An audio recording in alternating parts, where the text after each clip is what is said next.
يا حبايب قلبي عاملين ايه؟ يا رب تكونوا بخير. النهارده ان شاء الله هقدم لكم فيديو جديد زي ما انتم منتظرين مني، فيديو التوفير. ازاي ان احنا بنقدر نوفر في ميزانية البيت وفي الاكلات بتاعتنا، بحيث ان احنا برضو ما نحرمش عيالنا من الاكل، وكمان نعمل لهم اكل مفيد وصحي وباقل التكاليف. النهارده يا حبايبي انا رحت جبت فرختين وكيلو بانيه. دول قطعوا 400 جنيه، هو قال لي 410 وانا اديته 400 جنيه. فالفرختين ممكن تعملوا الفرختين على مرتين، كل مره فرخه وخلاص خلصت الشغلانه. كيلو البانيه على مرتين ادي كده يبقى 4 مرات. لا تعالوا بقى شوفوا انا عملت ايه في الفرختين وهقسمهم ازاي. طبعا عشان ما اخدش وقتكم في الفيديو، انا جبت الفراخ غسلتها ونقعتها وعملت فيها كل حاجه. انا بس عايزه اوريكم التقسيمه بتاعتي ويا رب تعجبكم. التقسيمه بتاعتي يا رب تعجبكم. انا بقى ايه، طلعت كده هجيب الاكياس بتاعتي وهقول لكم انا هعمل ايه. هحط كل كيس كده بحط فيه الملتزمات بتاعتي او الاكله بتاعتي. مبدئيا كده الفرختين فيهم 4 وراك، دول انا هشويهم النهارده بامر الله، شوي سريع كده، وان شاء الله هقول لكم الطريقه سهله ومش هتاخد منك وقت، وطعم المشوي زي بره واحلى كمان ان شاء الله، يعني من غير مقاطعه. بصوا يا حبايب قلبي، اولا انا همسك الجنيحه واحطها في كيس لوحدها. الهياكل دي انا سايبه فيها حتت لحم كده علشان اعمل منها شوربه، وفي نفس الوقت ممكن تتاكل منها شويه ايه اللحمه اللي فيها، عشان انا خليت الفراخ بتاعتي ماشي. فايه انا شايله كده اللي هم الحاجات دي، الهوالك دي اللي انا هطلع منهم الايه الشوربه اهم كده يا حبايبي. تمام.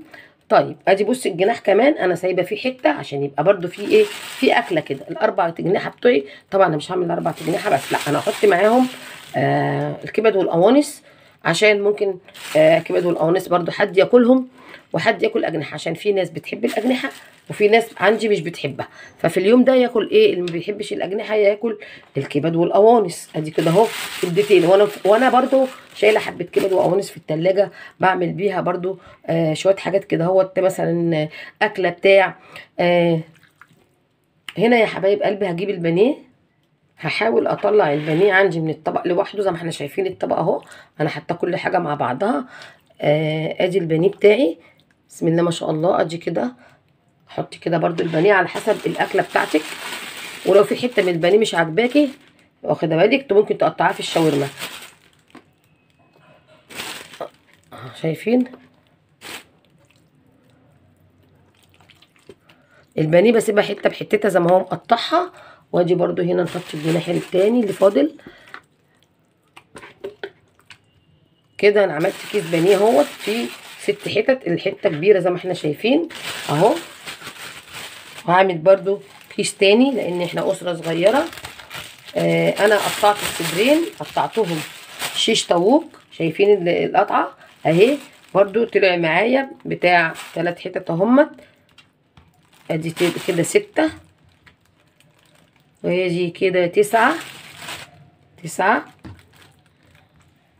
ادي 12 قطعه، ادي 15 كده. يوم الشيش طاووق ده يبقى برضو ايه، تعملي شيش طاووق. هجيب كمان كيس وهعمل شاورما.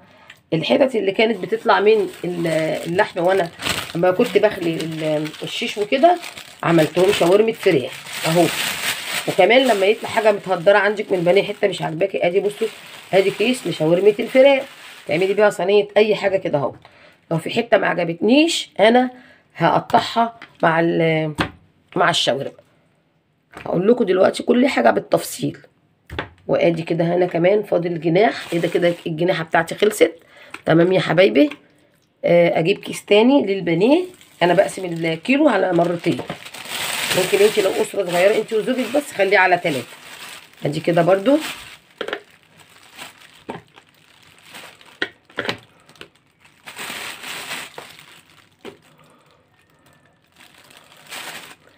بسم الله ما شاء الله الحته حلوه يعني اهو. برضو 6 قطع على قد كل واحد حتتين. ده بالنسبه لكيس البانيه. بصوا كمان يا حبايبي، لو انت مثلا الحتت دول مش عاجبينك ممكن تقطعيهم زياده في الشاورما، عايزه تحطيهم في البانيه حطيهم في البانيه.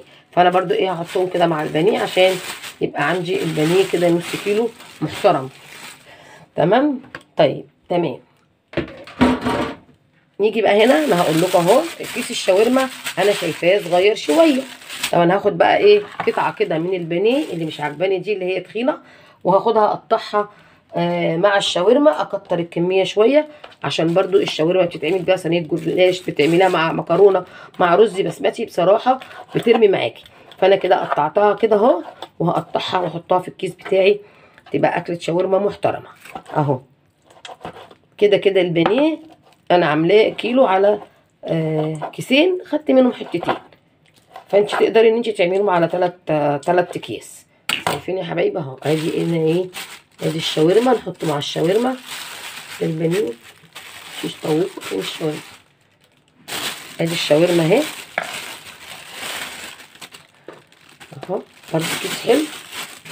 ممكن بقى تحطي معاها بصلتين، تحطي معاها فلفلتين الوان، تزودي الكميه. البانيه لو تخين تدقيه كده زي ما انا عملت معاكم فيديو قبل كده ازاي ان انت ترققي البانيه بتاعك.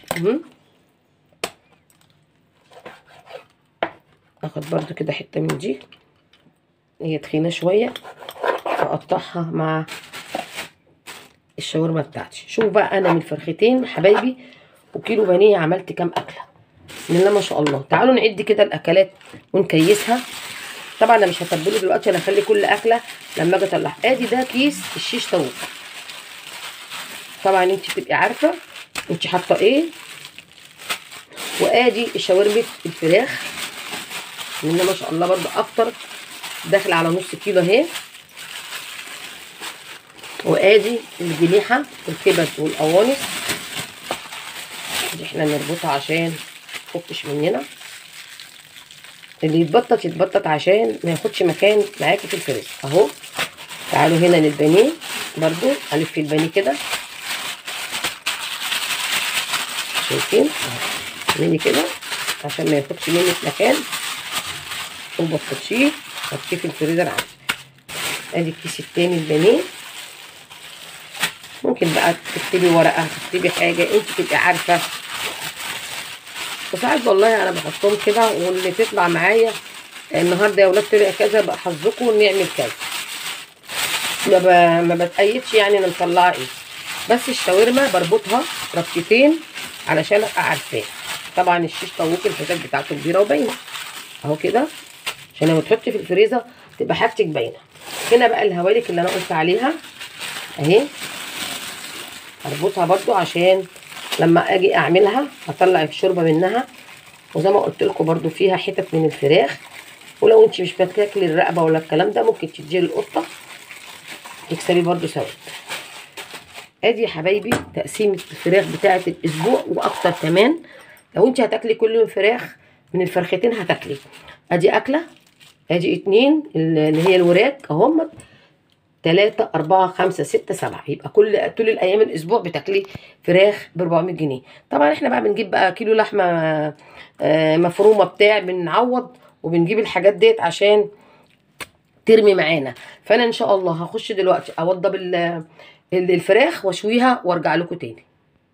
جبت هنا عندي بوله واحط عندي الصوصات بتاعتي. ده دبس رمان، حط معلقه كده بتدي لون حلو للشوي وتخلي الطعم حلو. لو ما عندكيش ممكن تحطي معلقه عسل اسمر، معلقه عسل ابيض، ما عندكيش خالص حطي معلقه سكر بيبقى طعمه حلو. زي ما قلت لكم الحاجات دي بتعيش بالسنين، قصدي بالشهور. هنا بقى جبت ايه دوت برده البابريكيو اهو يا جماعه. انا كنت جايبه الثلاث ازايز دول من عندي اسمه ايه ده، فرج العطار في العتبه. ماركه الطيبات دي حلوه قوي وعلى قد الايد، كانوا مش عارفه ب 55 او ب 45. هنحط هنا كمان صويا صوص اهو، معلقه كده تمام. حبه مستردة، المستردة مع الفراخ بتبقى حاجه جميله قوي، بتدي طعم حلو، ما تكتريش منها برضو. والله الحاجات دي بقول لكم بتقعد عندي كتير جدا، يعني انا مش بجيب، ممكن كل 7 اشهر مره 6 اشهر مره اهو. تحطي كده حاجات بسيطه بتدي طعم حلو قوي قوي قوي للفراخ. هنحط شويه بهارات فراخ، معلقه حلوه كده اهو تمام. شويه فلفل اسود وشويه ملح، ادي ملح وادي فلفل اسود، ولو عوزتي ملح تاني حطي كده. الخلطه دي عندي في البوله زي ما احنا شايفين تمام كده اهو. نقلبها بقى وبعدين اقول لكم نعمل ايه. نجيب كده المعلقه بتاعتنا، هنقلبها كويس قوي الخلطه دي. هحط عليها هنا عندي بصلايه اهو، اجيب بصلايه واقطعها في الكبه بتاعتي مع طماطمتين مع قرن فلفل، عايزاه سبايسي عايزاه عادي. ادي البصل نقطعه ونحطه في قلب الكبه، شايفين يا حبايب قلبي؟ وادي الطماطم هنضربهم ضربه ونيجي نقلبهم على الصوص ده كله اهو. هضربهم وارجع لكم. هنا بقى جبت الخلطه بتاعتي اللي انا كنت عاملاها، وضربت البصل والطماطم والفلفل مع بعض في قلب الكبه، وهنزل بقى بيهم على الصوصات اللي انا حطيتها على بعضها علشان تبقى التتبيله بتاعتي حلوه كده وطعمها جميل. والملح طبعا حسب الرغبه وحسب ما انت حابه تحطي الملح بتاعك. انا هزود الملح سنه بس صغيره علشان انا بقى هعملها في نفس الوقت، يعني مش هنقعها ولا حاجه. بصوا انا كسره الورك علشان ما يبقاش فيه اي دم ولا اي حاجه، وجبت الخلطه بتاعتي وفتحت فتحات كده في قلب الورك، وادعك بقى كده وادلكها كده واحط جوه الفتحات عشان يبقى طعمها حلو واخده من التتبيله كلها. طبعا الوراك دي يعني سهله جدا ومبتاخدش سوا خالص على النار. فطبعا زي ما انتم شايفين كان يوم النهارده برضو تفريزات الفراخ وكده، فكان يوم صعب عليا، فانا قلت ايه اعمل بالمره وراك وانا واقفه كده وبشيل حاجتي. هبدا بقى ايه الف الفراخ بتاعتي في الخلطه كويس قوي، واروح بقى على النار. هجيب الجريل بتاعي احط فيه شويه زيت صغيرين واكون مولعه عليه عشان يبقى سخن قوي. بصي يا بنات الجريل ده والله من احسن انواع اللي انا جبتها، بيستحمل وحلو، هو ما كانش جرانيت ولا اي حاجه، هو كان نوعه كده تقيل وجميل كده بصراحه، بشوي في كل حاجه. اديني حطيت حبه زيت صغيرين وسخنتهم قوي قوي عشان ادي صدمه للفراخ وما تنزلش اي ميه منها ولا اي حاجه. طبعا الخلطه اللي فاتت دي زي ما انا اوريكم انا مش هرميها، لا ده لما تاخد بقى الفراخ بتاعتي وش كده وتشمع وتبدا ما يبقاش فيها ميه، بقلبها على الوش التاني كمان كده. هبدأ ان انا اخد التتبيلة بتاعتي واحط عليها نص كوباية مية واحطها على الفراخ بتاعتي واغطي عليها واوطي عليها، بس مش هوطي الا لما الفراخ تتغير لونها وتخش في السوا. دي من اسهل واجمل الوصفات للفراخ السريعة اللذيذة اللي ما بتاخدش وقت، وكمان ما بتنشفش منك زي ما بتشوي مثلا على الشواية او تدخني الشقة او. زي ما احنا شايفين انا حطيت الخلطه بتاعتي كده وحطيت نص كوبايه الميه اللي انا قلت لكم عليها علشان هي دي اللي هتسوي لي الفراخ مع شويه الخضار بتوعي اللي انا حطاها. هنا بقى انا بوريكم طبعا بلم كده الحاجات اللي انا عملتها ونمسح كده الرخامه واحنا واقفين. عملنا 7 اكلات من الفرختين والكيلو بانيه. الفراخ بتاعتي بقى اتشوت كده، انا ما سبتهاش انها تتحرق قوي، لا انا عايزاها جوسي كده شويه. حطيت تحتيها بقدونس او اي حاجه بقى، لو عندك كزبره بقدونس اي حاجه خضرة كده بتمتص لو فيها دهون او اي حاجه. وبعدين حطيت الفراخ بتاعتها، طبعا جبت فحمايه وحطيتها في قلب ورقه فويل، ولعت عليها وحطيت عليها نقطه زيت، فعملت معايا ريحه الشوي الجميله. زي ما احنا شايفين. طبعا بكل سهوله انا شويت الفراخ بتاعتي وهقدمها طبعا جنب شوية مكرونة كده أو شوية شيبسي. أنا بصراحة حطيت جنبيها شيبسي بس كان متولع عليه على النار فما كانش لسه خلص وأنا عايزة أفصل الفيديو. هنا بقى شلت البتاعة بتاعتي الفحمة بتاعتي وبقدمها كده ل4 وراك على قد اللي هياكل، وطلعت جميلة جدا جدا وبالهنا والشفا لكل اللي كان.